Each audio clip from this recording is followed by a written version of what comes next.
So today I'm going to assemble the iCraft Garden View album. This is another one of these kits from iCraft that you know that I have been loving so much.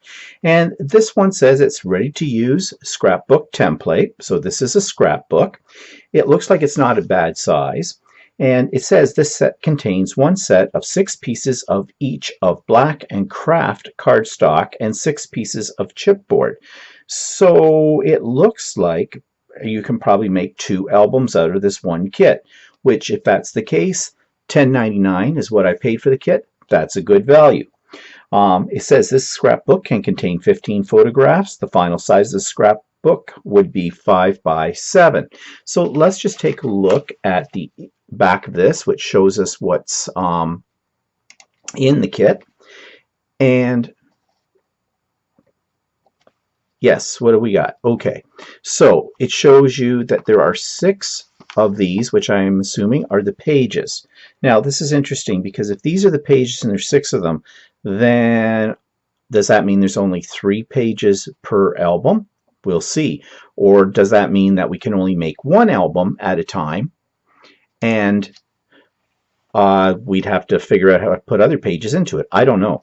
2 chipboard pieces, not sure what these are, and then a piece of chipboard for the front. So that's all I know. It shows a picture here of what it looks like opened up. It looks like it has all 6 pages in it. So let's open up the package and find out what's inside. Okay, so there is an instruction sheet, which is nice. They've been putting these instruction sheets in lately. Before, the earlier kits, when they came out with them, did not have an instruction sheet. And it tells us on here what we should find in the package. Now, it's saying there are 8 pages, and on the back it said there were 6. So does that mean 4 per album? But there's only 1 window. This is interesting. So let's open it up and see what we've got.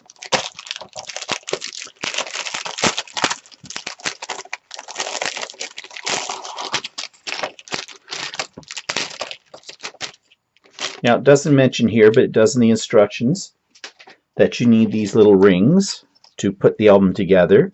And just quickly looking at the pages and things, there looks like there are 3 holes, so we probably need 3 rings per hole, so we have 6. So that's good. Let's just set those aside. And then we have black. We have the chipboard pieces. And we have craft. So these are the pages. Well, we have 2 of these. This is good as well. My computer's giving me a little trouble here. Just a second. Okay, there we go. So we've got, it's doing it again. I don't know. My computer must be doing an update. Sorry. You probably can't see those things, but I can. So we've got these 2 window pieces, which on the package, they show these on the outside, which is kind of nice. I guess that's the garden view. Then we have chipboard pieces, and we have 1, 2, 3, 4. So these must be for the front covers. Let's pull this out of the way. Must be for the front and back covers. And there's those 2. Holes are already pre-punched. That's good. I'm just going to lay, okay, this one's still got one of the little thingies in it. We'll just take it out. That happens. No big deal. One in this one too. So those go there. And then these are the pages. And we have them both in black and craft. So we have 1, 2, 3, 4, 5, 6. And I'm assuming there are 6 here. And yes, there are. So there you go. So we've got enough materials to make 2 albums. Now, if you put in larger rings, you could probably make 1 larger album. I might do that. We'll see. Because I'm actually thinking of doing this one and actually putting pictures in this one this time, as opposed to just embellishing it and making room for things to go into it. So let's set one set of this. Let's set the black set aside for now and take a look at the craft part and putting it together. Now, let's go back to our instructions. Arrange the window 1 So this is the window, 1, cover, 2 of them, and 8 pages, and base 3 is shown. So they're showing this, this, this, and this. So there's the album. And it says align window 1, cover 2, and all 8 pages, and base 3. Okay. And pass a ring through the holes as shown. Similarly, repeat the process for the other 2 rings.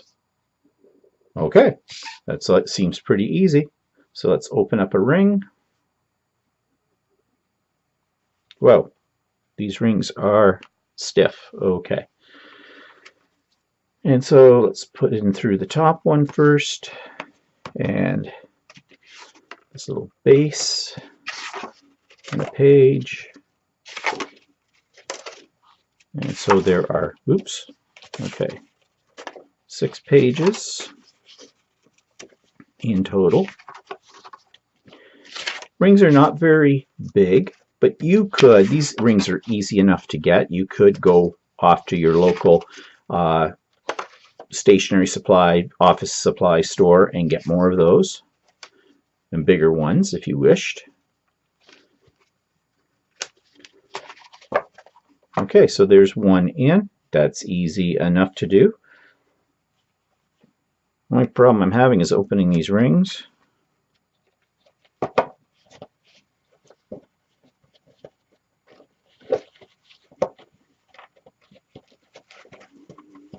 And there's the second one.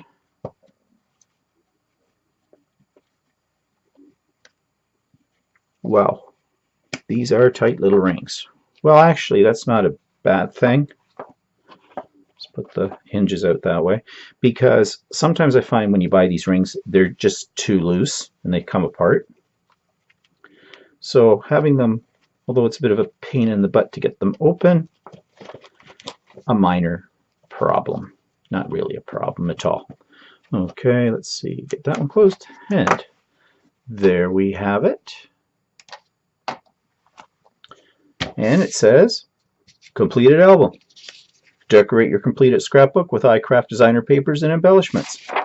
Okay, couldn't have been any more simple than that. If you were going to put a lot of 3D embellishments in this, though, I think I would want to replace these rings with bigger rings. But there it is. That's all there is to it.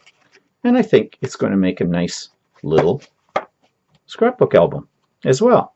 So that was simple. So next time when we come back, I'll start the basic background paper decoration. In this segment, I'm going to create background papers that I'm going to use for the pages of this album. Now, I'm doing this a little different than I've done for other iCraft kits. In other kits, what I've done is I've gone to my stash of scrapbooking paper and cut out the background papers from those.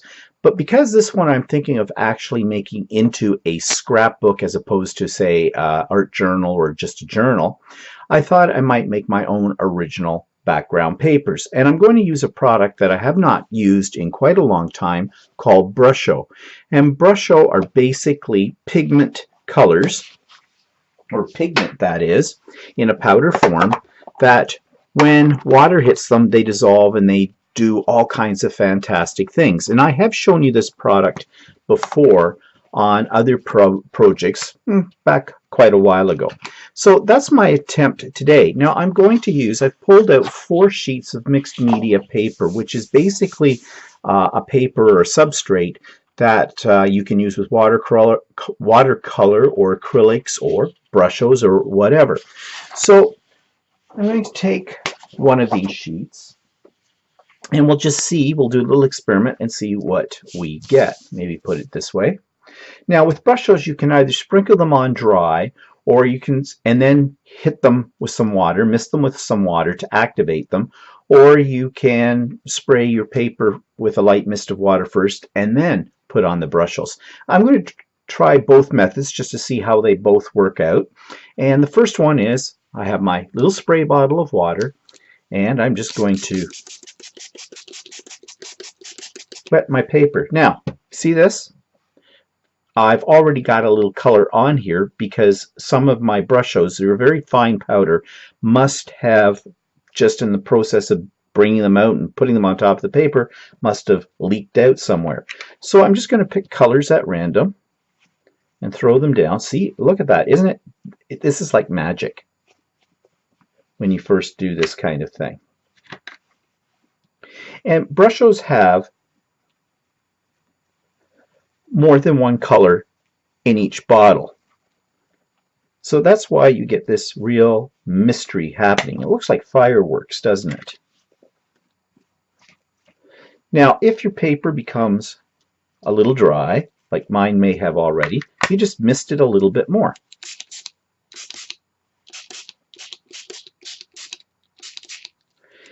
And you just keep doing this until you get, something that pleases you. Now I have a little hole punched in the top of each of these bottles so I can shake them out. I just used a little push pin. This looks like it might be a blue.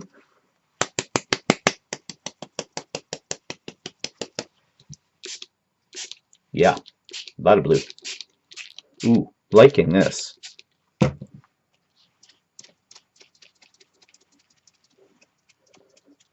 It's kind of fun because you don't know what you're going to get.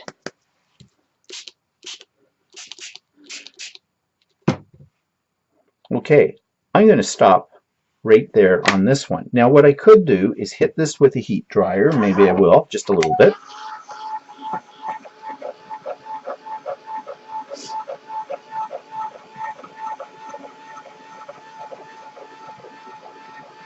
I'm not going to thoroughly dry it with the heat dryer, although I could, but I'm not going to take the time to do that right now. I'm just getting some of the surface moisture off of this. Now you do want to protect your surface when you're using these because you'll have overspray. Well, that's really pretty. And what you can do too is make the colors flow. For example, over here, you see I've got kind of a puddle happening here. So if I pick this up, I can just let the colors run a little bit. Now too, you want to be careful in terms of making mud. Okay, let's just dry this off a little bit more. It's a really quick way to make background papers. I'll just give this a few more seconds here, and then I'm just going to set it aside and let it air dry, and I'm going to bring out the next one.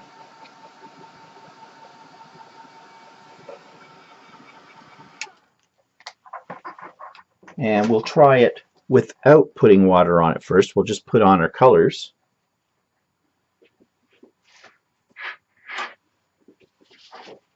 And then spritz it and see what we get. So I'm really not sure what some of these colors are. I do have them sort of swatched on the top, but this is just the fun of doing this. And you can see you don't need a lot. Brushes are a little bit expensive, but you'll probably get a lifetime of it. And I don't recommend breathing them in.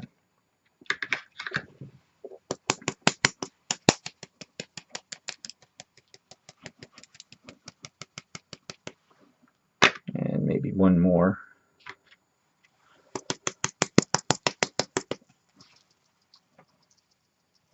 Okay, ready for the fun?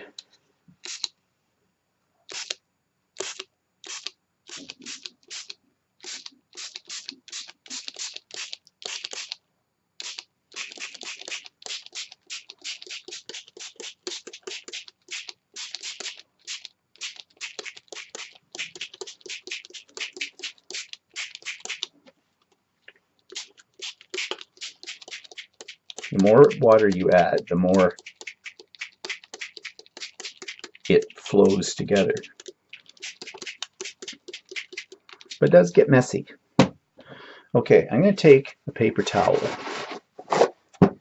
and I'm just going to see what happens when I dab. I'm not rubbing, I'm just dabbing up puddles of the water on here.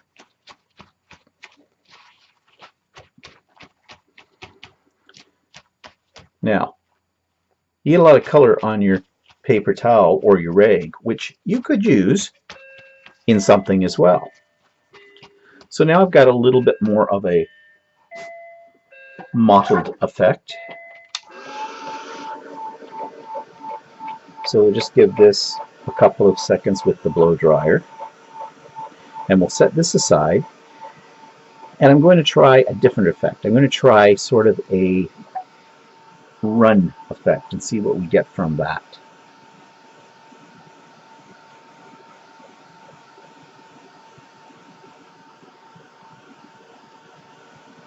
Okay, I think that's enough on that one. Let's set this aside to dry.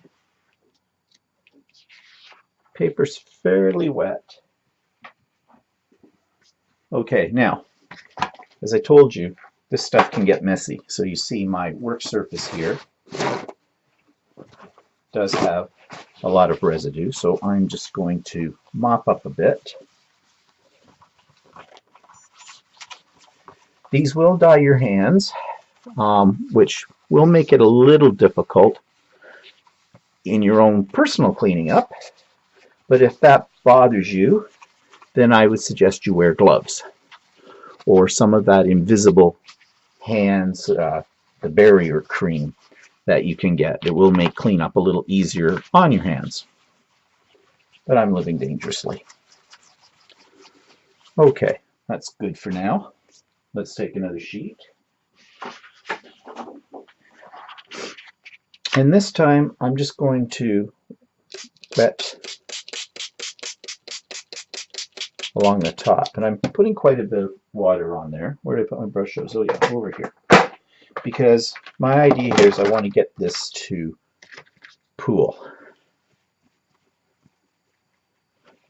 Ooh, and pool it does. Okay, see if we can get it to run down the page as well.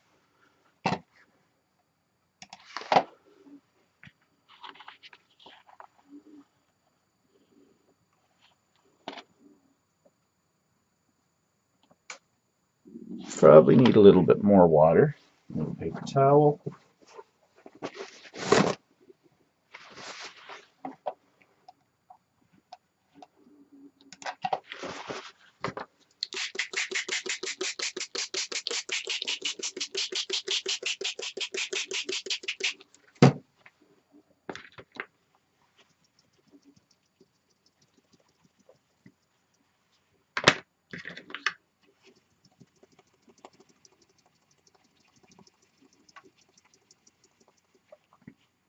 And we'll add something else. Okay. Let's get it really juicy.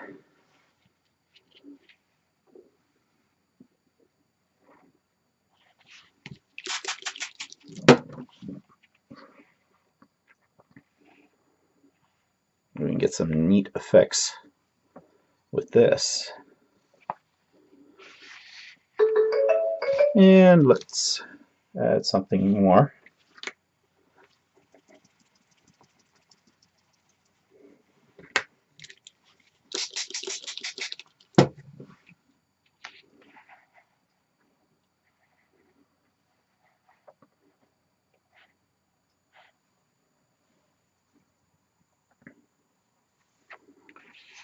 That's looking really cool.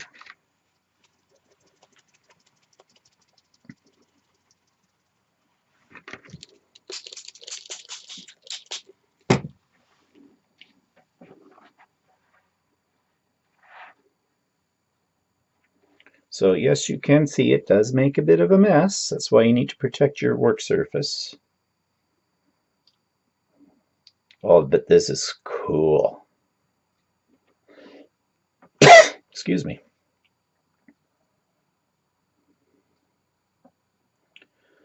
Okay, I'm just going to try and... Oh, I just thought of something to try on the next one. Okay, let's set this down. Let's dab up a little bit along the edges here. Really loving that. You will go through a lot of paper towels and rags, I can tell you that. Okay, let's just set this. And I want to try a little experiment.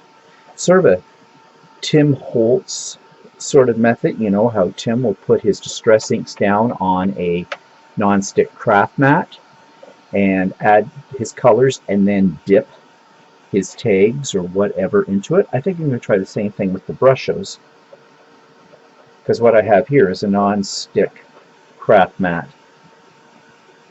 as well.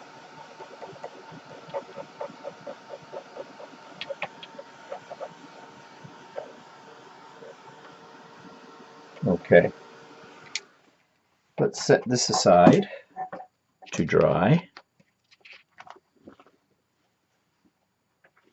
And now this time, this area, I'm not even going to mop this up. I'm just going to spray a little bit more water on my work surface and add some of my colors. So I'm sort of doing like mono printing with a jelly plate, which, by the way, you can use brushes on a jelly plate, which is kind of neat.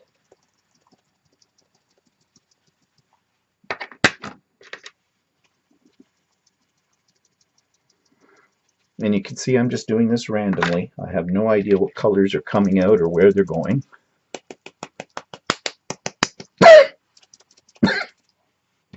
Okay, don't breathe them in.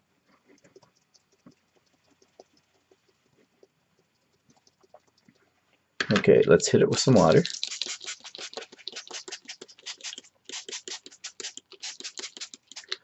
And let's take our paper.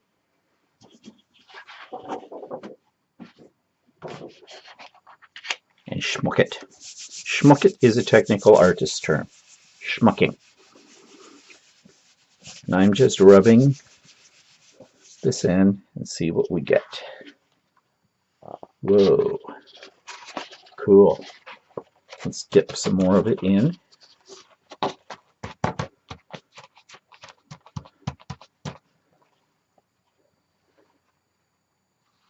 Okay, this is cool. Messy, but cool.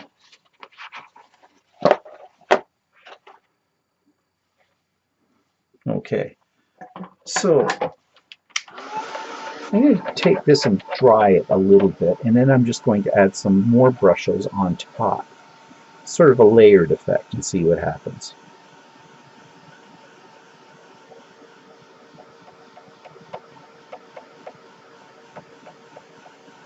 Now, this technique you could probably do with watercolors as well, because essentially that's what these are. Although once they're dry, they are permanent. I don't think they will reactivate when they get wet again, which is kind of nice. So if you're going to use like a matte medium or something like that on top of it, you don't have to worry about it reactivating your color underneath. Okay, I just want to get this fairly dry.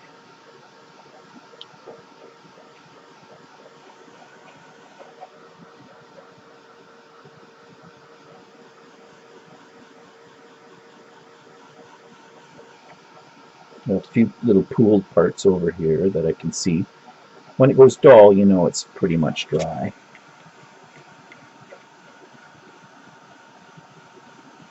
And your paper may curl a little bit, but it'll, as it finishes drying, this will probably lay flat. But if it doesn't completely, just put it under some books for half an hour or something, and it will lay flat again. Also, if you dry it from the back side, it should uncurl itself. I'm not going to worry about that at the moment.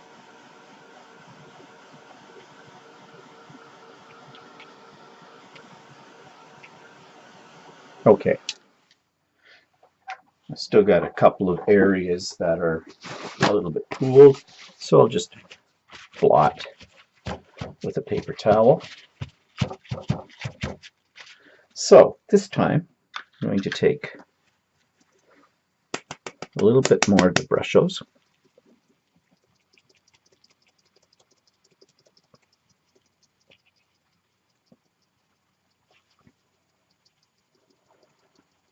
Not very much comes out of the bottles, but you don't need a lot. Okay, let's see what we're going to get.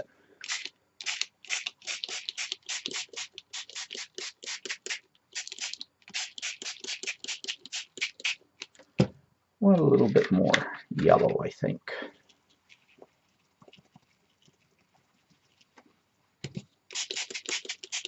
That's not yellow. That's more of a blue. But that's okay. Now again, my paper's getting pretty wet, and I don't think I'm going to add any more color. Do a little bit of a blot here because I'm starting to get, it's getting really dark, and I don't want mud.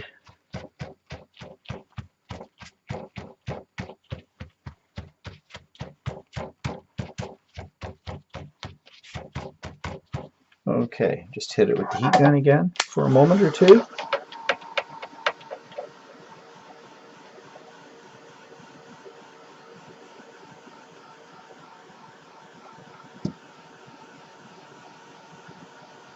Now, what I'm thinking is the next stage of this is I want to cut these sheets out in the shape of my pages in the album and adhere them down.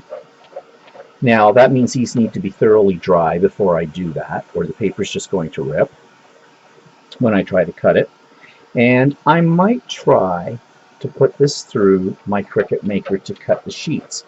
My idea there is I'll scan one of the original background pages and then put it into the Cricut Maker and see how these will cut. The other way I can do it is just simply trace around each page and cut them out by hand, but I hate cutting out by hand. So we'll see what happens. So I will return in a moment and show you how that all works out once I've got this all cleaned up.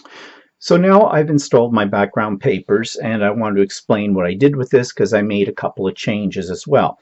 First of all, you can see I have the whole album together at this point, and I decided for the frame that I just painted it black with black acrylic paint, and then I went over it with Wink of Stella, the clear, just to give it a little bit of sparkle. And I am thinking, but I don't think I'll do it right now, but I am thinking about putting a piece of vellum on the inside of this to give it a frosted glass look. But I'm not sure yet because I'm really not sure what else I'm going to do with this cover.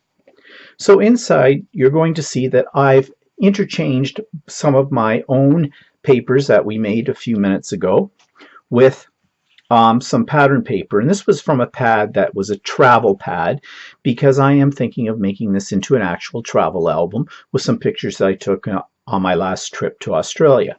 So I've kind of alternated these back and forth between what I created and the pattern paper themselves. Now, one reason I did this was to give it variety, but also because I was a little lazy and I didn't make enough of those sheets of paper with the brushos to cover all of the pages in this album. This album has quite a few pages, actually. I think there's about 8, so they're double-sided, so there's 16 pages altogether in here.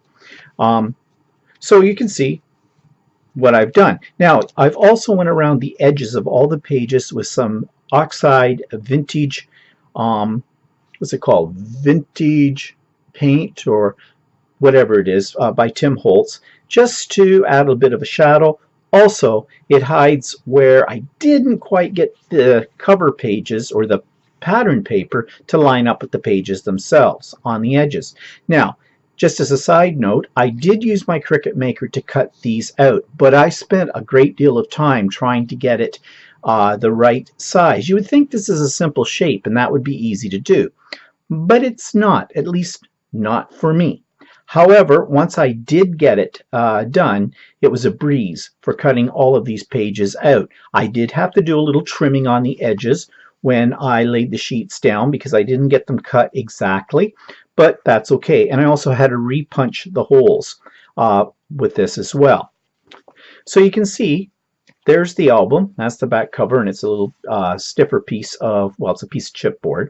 Gives it a little bit more substance. So this is now ready for me to add any embellishments and my pictures and things like that, which, as I said, I'm thinking of making it as an actual scrapbook album, a mini scrapbook album, but we'll see how that goes. And that'll be in the next segment. Okay, so I had finished embellishing this album, and I did it off camera because it's just a question of gluing things down, and nobody wants to watch glue dry. And plus, on top of it all, I really didn't know what I was going to do. My original plan for this album was that I thought I might make it an actual scrapbook album with pictures from a trip I had been on. But when I pulled out the pictures, which were 4x6, they really were too large for this particular album. So instead, I thought I'd make it sort of a travel theme album combined with vintage, because I just went into my stash and grabbed a couple of ephemera packs that I had and just started building it from there. So it just grew. Organically, I guess, if you can use that word. I really didn't have a definite plan. I just started grabbing things and sticking them down, and this is the end result. So I did increase the size of the rings that came with the album because as I started adding things to this, the album was getting a little too tight. So I put new rings on, and I also embellished the rings by just grabbing some ribbon. I really didn't put a lot of thought into the colors of the ribbon. I just grabbed some off my spools I had laying around and added them just here as an embellishment to sort of cover up the stark silver color or steel color of the rings. Since this is called the Garden View album and it has this sort of window at the front of it, I decided to back the window with a postcard that shows the Eiffel Tower of Paris. This came from one of the Graphic 45. I got a bit of a glare on this. Let's see if, I don't know if that helped any. Does that help? I don't think that helps either. Okay, so sorry about this. Bear with me as I play with the lighting. Okay, so it might be still a little bright, but there is an Eiffel Tower in the back in there. And I just added, because it's supposed to be like a window, I added some iCraft flowers and these little leaves that they have too in the ivies. And I don't know if you can tell or not, but these come with a little wire stem on them, and rather than cutting it off, I just decided to curl it around my pokey tool and just make little curls out of it. Just added another little detail. So I did glue this. Originally I was just going to have this open right up, but I thought, no, I kind of like it being one piece, so I did glue this first page, which is a chipboard piece, down. Now here's one thing I didn't think about. There we go. And here we go. So I just started, as I said, gluing down things. Now these ephemera packs that I had were, one of them came from a travel, the Graphic 45, I forget what they called it, but it was a travel-like paper pad, and I got the deluxe edition. So it came with all of these little cards and things like that. So I just started putting things down as background, so they're solid pieces. Like, for example, this one's a solid piece, and as I said, I was going for sort of a travel theme because I used some, you know, map-like paper in the backgrounds, as you saw in the last segment. And I just started putting them down. And then I started building on top of them. So here I create a little pocket and this little card. So there's journaling space, there's space on here to put a picture, whatever. You could put a picture down in here as well. And also some of my pockets, I made them from the leftover paper when I created these background papers in the last segment. Well, I had strips of that left, so in some cases I just created a little pocket, used a fancy punch on the corners rather than just a corner rounder. I had a fancy punch that kind of rounds the corner and does this little detail on here. And in places where I thought it was a little stark, I just added some washi tape. Again, I just went to my supply of washi tape and I grabbed 3 rolls of washi tape that basically suggested to me sort of travel and vintage, and just laid them down. And I didn't worry about cutting them straight. I just put them down and I tore them to give them this vintage look. I did go around the edges of some things with some ink just to make them stand out a little bit more. So here's another idea with the pocket and a couple of cards. Again, they could be for journaling, they could be for pictures. And I put this little tag on here, which also has a space where you could put some journaling, but I used it like a tab on here as well, just to break up the edges of the album a little bit, to give them a little bit more interest. And I punched holes in them and just put little pieces of ribbon in them. Again, all just to liven it up a little bit. So here's another page where I basically, over the background I created, glued down one of these postcard size ephemera pieces that are from the travel pack from the Graphic 45. I did use another set of ephemera that came from Tim Holtz that didn't really have a lot to do with travel, although in some cases some of the pieces do look like old postcards or postage stamped things or that kind of thing. But they also had some advertisements in them, and even though they're not about travel, these come from different places in the world, supposedly, according to the ads. So I thought, well, they make a nice little, this particular pack, they're fairly sturdy, they're on like photo grade paper. So one side has something printed, the other side is blank like that, and I thought it just gives another opportunity for sticking something onto this, a picture, or doing some embellishing. And some of them I cut and just made very simple pockets and just layered them in. I like the layered look in an album because it's kind of like interactive. And speaking of interactive, I created this.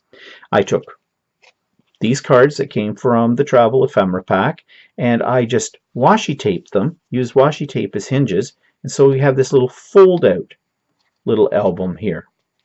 And again, you can see another one of my tabs right here. And I suppose if you want to separate this album into sections, although I only use 3 tabs, but you could, and you could label the tab for what section it might be if you wanted to. Here I just grabbed one of the pieces that looked like a tag and I just hinged it with some washi tape. And so, you know, you can put something here, you can put something there.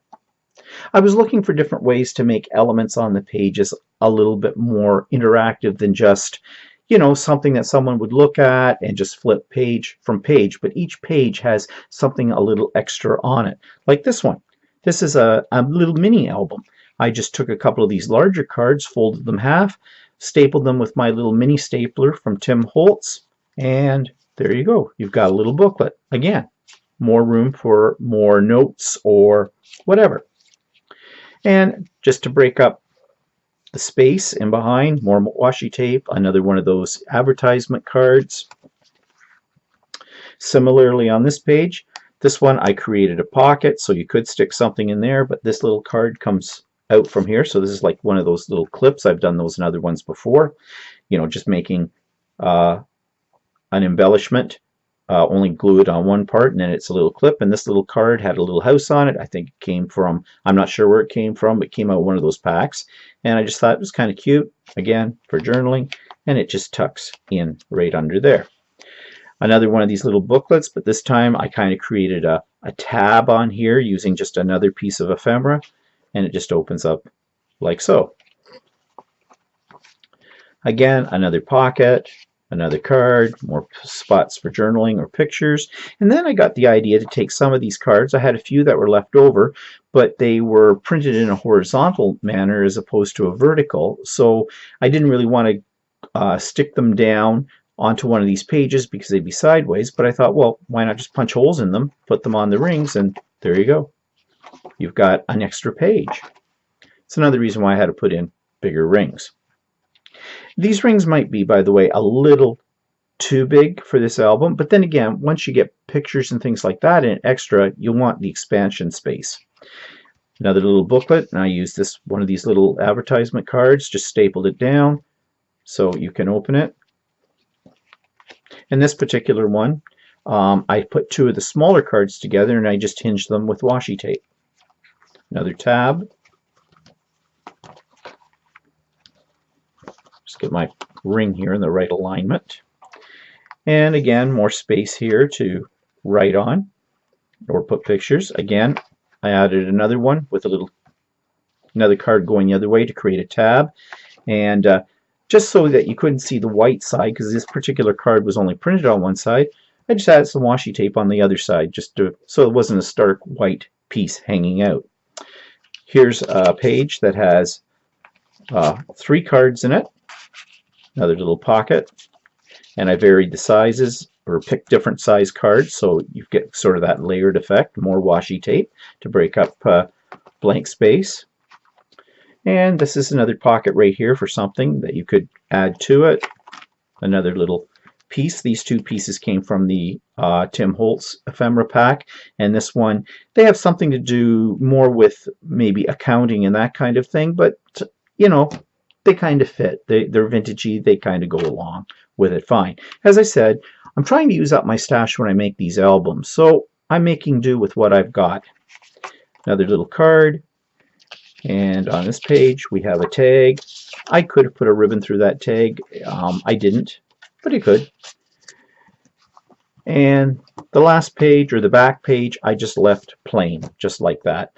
Since you don't want to put a 3-dimensional element on here because it's the back. And it might look nice, but it might not sit flat on your table. So there's my album all together. And actually, I think it turned out not too bad at all.